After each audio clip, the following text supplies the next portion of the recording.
বিএনপির ভারপ্রাপ্ত চেয়ারম্যান জনাব তারেক রহমান, আপনাকে আমাদের অনুষ্ঠানে স্বাগত জানাই। ধন্যবাদ। আমাদের শুভেচ্ছা এবং কৃতজ্ঞতা জানবেন। আমাদের সাথে আরো থাকছেন সজীব ওয়াজেদ জয়, আপনাকে আমাদের অনুষ্ঠানে স্বাগত জানাই। আমি প্রথম প্রশ্ন নিয়ে একটু সজীব ওয়াজেদ জয় আপনার কাছে আসতে চাই। আমাদের প্রথম যে প্রশ্ন সেটা হচ্ছে যে আমরা দেখেছি যে 5ই আগস্টের ক্ষমতার পট পরিবর্তন করে শেখ হাসিনা পালিয়ে যাওয়ার পরে তিনি ভার্চুয়ালি একটি জায়গায় তারপর তিনি ভার্চুয়াল বক্তব্য দিয়েছিলেন, বিভিন্ন অনুষ্ঠানে অনলাইনে সক্রিয় থাকছেন, বক্তৃতা দিচ্ছেন। দেশের পক্ষ থেকে এই দাবি আছে তাকে দেশে আসার, দেশে ফেরা উচিত, মানে সে সময়টা কখন হতে পারে? ওনার উদ্দেশ্য হচ্ছে প্রতিশীল বাংলাদেশে ফিরে যাওয়া, রাজনীতি করার জন্য তিনি চান বাংলাদেশে ফিরেছে। এখন যেহেতু আমাদের দলকে আবার সমর্থিত করতে হচ্ছে, এটা তিনি করছেন। তিনি ভালো আছেন, তিনি এখন দিল্লিতে আছেন, আমার বোনের কাছে আছেন, আমার বন্ধু দিল্লিতে থাকেন। তিনি ভালো আছেন, তবে অবশ্য ওনার খুব মন খারাপ, তিনি খুব দুঃখিত যে দেশের জন্য ওনার বাবা গান দিয়েছেন, আমার পুরো পরিবার গান দিয়ে হারিয়েছে। যে দেশের জন্য তিনি জেলে করেছেন, এত পরিশ্রম করেছেন, এত উন্নয়ন করেছেন, সেই দেশের মানুষ তাকে ভাবে অপমান করে বের করে দেবে, তার উপর আক্রমণ করতে যাবে, এটা আমরা কেউ কল্পনা করতে পারি। এটা তো আপনার একটা তারা যে দাবি করছেন এটা গণতান্ত্রিক আন্দোলন, এই মানুষ হত্যা করা, পুলিশের উপর হামলা করা, প্রধানমন্ত্রীর উপর হামলা করা, প্রধানমন্ত্রীর বাড়ির উপর হামলা করা, যা সবকিছু জামা প্রয়োগ করা, লুটপাট করা, এটা তো কোনো আন্দোলন নয়, এটা তো হচ্ছে মব, এটা তো হচ্ছে সন্ত্রাস জমি। বর্তমানে তো আপনারা দেখতে পাচ্ছেন যে এখন তো বাংলাদেশে যেভাবে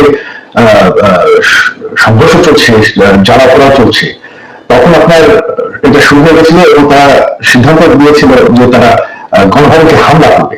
তখন আমাদের তিনি কিন্তু দেশ ছাড়তে চাননি। আমরা পরিবার থেকে তখন ওনাকে কনভিন্স করলাম যে না, এরা শুধু প্রটেস্টের নয়, এরা তোমাকে হত্যা করে ফেলবে, তো তোমার দেশ ছেড়ে যেতেই হবে।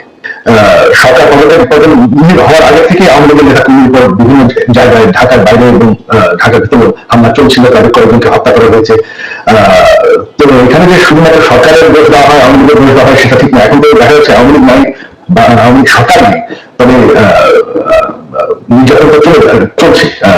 আমাদের সকল মন্ত্রীদের বাসা জ্বালিয়ে দেওয়া হয়েছে, বঙ্গবন্ধু মিউজিয়াম পর্যন্ত জ্বালিয়ে দেওয়া হয়েছে, যেখানে জাতির জনক বঙ্গবন্ধু এবং আমার পুরো পরিবারকে হত্যা করা হয়, যেটা একটা মিউজিয়াম ছিল, সেটাকে তারা পুড়িয়ে ফেলেছে। আমাদের নেতাকর্মী কয়েকজন এমপি মারা গিয়েছেন, অনেক নেতাকর্মীকে হত্যা করা হয়েছে। আমি শুনতে পাচ্ছি যে হিন্দুদের উপর আক্রমণ হয়েছে, কিছু মন্দির পুড়িয়ে দেওয়া হয়েছে। তো এই সংঘর্ষ তো আগে থেকেই শুরু হয়ে গেছিল। এটা তো এখন তো আমাদের সরকারের দায় নাই, আমাদের আমেরিকা আপনার এই সমস্যার জন্য দায় না। দেশের জন্য এত করেছি যে গত 15 বছরে আমি আপনার জানেন আমি ডিজিটাল বাংলাদেশ বানিয়েছি, এটা আমার স্বপ্ন ছিল। আমি সরকার থেকে কোনো বেতন নিয়ে মূল্যে আমি এই কাজটা করেছি। আমি প্রচুর পরিশ্রম করেছি বাংলাদেশকে ডিজিটাইজ করতে, গ্রাম পর্যন্ত ডিজিটাল বেনিফিট পৌঁছানোর। তারপরে যদি বাংলাদেশের মানুষ এই যে উন্নয়ন আমরা করেছি, তারপরে যদি বাংলাদেশের মানুষ আমার পরিবারের সাথে এরকম করে, তাহলে আমাদের আর কিছু ব্যবহার করার নেই। আওয়ামী লীগ মরে যায়নি, আওয়ামী লীগ হচ্ছে বাংলাদেশের সব থেকে পুরাতন দল। সবাইকে মনে করে যে আওয়ামী লীগের পপুলারিটি নাই, দেশে আপনার 17 কোটি মানুষ, 17 কোটি মানুষের মধ্যে এখনো আপনি যদি নিরপেক্ষ নির্বাচন হয়, আমি জানি আওয়ামী লীগ ভোটে জিতে আসবে। হ্যাঁ, 100% ভোট কোনোদিন কোনো গণতান্ত্রিক কোনো সরকার পায় না। আমাদের বিরুদ্ধে যারা হেরে গেছে বা তার পক্ষে বৈঠক করেছি, হ্যাঁ, এদেরকেই আপনি দেখেছেন যারা আওয়ামী লীগ বিরোধী, তাদেরকেই দেখা গেছে। তবে আওয়ামী লীগের যারা সমর্থক, তারা কিন্তু দেশে আছে। আরেকটি ব্যাপার সেটি হচ্ছে আমার আগেকার প্রশ্নের সাথে সম্পর্কিত, যে গণ অভ্যুত্থানের মুখে শেখ হাসিনার দেশ ছেড়ে পলায়ন, আওয়ামী লীগের নিষ্ক্রিয়তা এক ধরনের, মানে আওয়ামী লীগ দেশের রাজনৈতিক প্রেক্ষাপট থেকে বাদ হয়ে গেছে। কেউ কেউ আমাদের মিডিয়ার ভাষায় কেউ বলছে যে একটা -1 হয়ে গেছে। অন্তর্বর্তী সরকারকে নিয়ে কোনো -2 সংখ্যা কি আছে? আমার সাথে অন্যায় হয়েছে, অবিচার হয়েছে, আমার পরিবারের সাথে হয়েছে, আমার বাবাকে হত্যা করা হয়েছে, আমার মায়ের সাথে অন্যায় করা হয়েছে, তাকে অত্যাচার করা হয়েছে, আমার ভাই মৃত্যুবরণ করেছে এই অত্যাচারের কারণে। আজকে এর জবাব যদি আমাদেরকে দিতে হয়, এই অন্যায় অত্যাচারের, আপনাদের সাথে যে অন্যায় হয়েছে, আমাদের বহু নেতাকর্মী, বাবা মারা গিয়েছে, মা মারা গিয়েছে, স্বজন মারা গিয়েছে, হাত করা অবস্থায় তাকে জানাজা করতে বাধ্য করেছে, আমাদের বহু সহকর্মী মারা গেছে জেলখানার ভিতরে হাত করা অবস্থায়।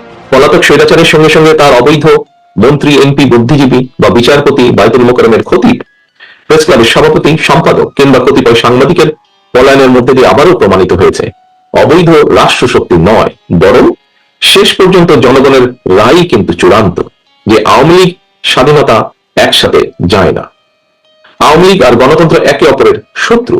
অপরদিকে বিএনপির কাছে গণতন্ত্র, বাক, ব্যক্তি আর স্বাধীনতা, সংবাদপত্রের স্বাধীনতা নিরাপদ। বিতাড়িত স্বৈরাচারের পলায়নের পর গণতান্ত্রিক আমি জনগণের আকাঙ্ক্ষা পূরণে এক বিশাল দায়িত্ব নিয়ে আজকের অন্তর্বর্তীকালীন সরকারের যাত্রা শুরু হয়েছে।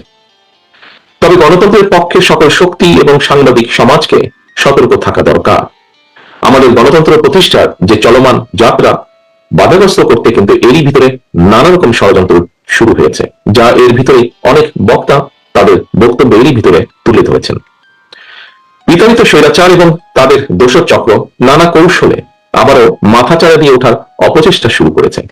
অপশক্তি দেশের ভেতরে এবং বাইরে থেকে বাংলাদেশের পক্ষের শক্তির মধ্যে ভুল বোঝাবুঝি সৃষ্টির পায়তারায় লিপ্ত হয়েছেন। তবে সবাই যদি আমরা সতর্ক থাকি, বাংলাদেশের পক্ষের শক্তির মধ্যে ভুল বোঝাবুঝির অবকাশ থাকবে না বলে আমি দৃঢ়ভাবে বিশ্বাস করি। পলাতক মাফিয়া সরকার গত 1.5 দশকে বিএনপি সহ বিভিন্ন দল ও মতের হাজার হাজার মানুষকে হত্যা করেছিল, শত শত নেতাকর্মীকে গুম অপহরণ করেছিল। বিএনপির 50 লক্ষেরও বেশি নেতাকর্মীর বিরুদ্ধে প্রায় 1.5 লক্ষ মামলা দিয়েছিল।